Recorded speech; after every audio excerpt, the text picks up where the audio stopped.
The third question is from an MSer called Chris, and he asks, I've started on Tecfidera. I've been dizzy, lightheaded, headaches, eyes hurt with lights, effects.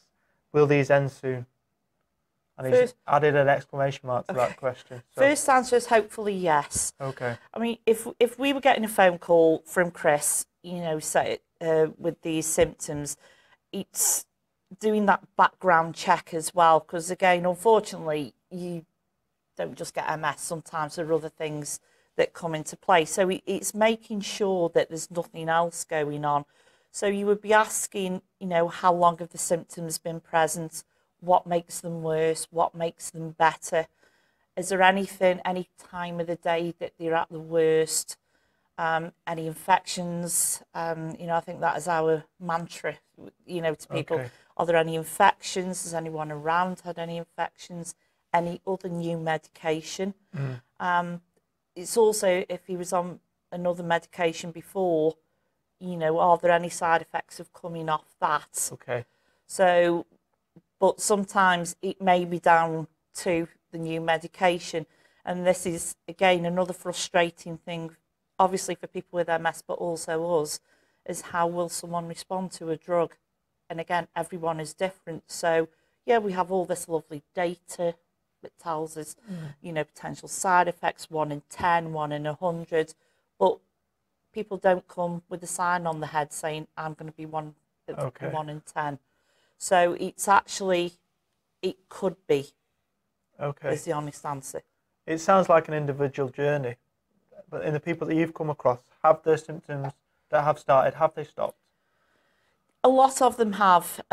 There's, again, I know there's a lot of information out there around the side effects of any of the medications, and we get a feel for when they're at the worst for people. And I think it's actually, again, being very honest with people at the point of them going on to the medication to say what could happen if we have a rough idea of how long that can last for, but also, and it's all right at that when you make the choice, and actually when you're on it and going through it, it feels totally different. Yeah. And I think it's been supporting people through that. But obviously the aim of any treatment is that you don't feel worse on treatment than off it. I think as a rule of thumb, what we try and say to people is persevere with treatments if you can for really between 3 to 6 months, because that gives us an idea of how it's working with you. Having said that, some people can't get to 3 weeks. And I think that is when it becomes very individualistic. It's how it's affecting the life. You know, and if you're taking a tablet, which in theory you should be better with, but you're actually having to have time off work because of the side effects, and that's not improving, then you do need to look at the whole thing. But I think for us as healthcare professionals, it's trying to support the patients through those very early days with that, and hopefully it settles down.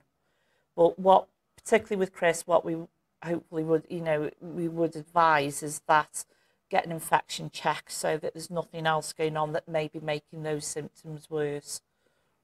Okay, thanks for that, Karen.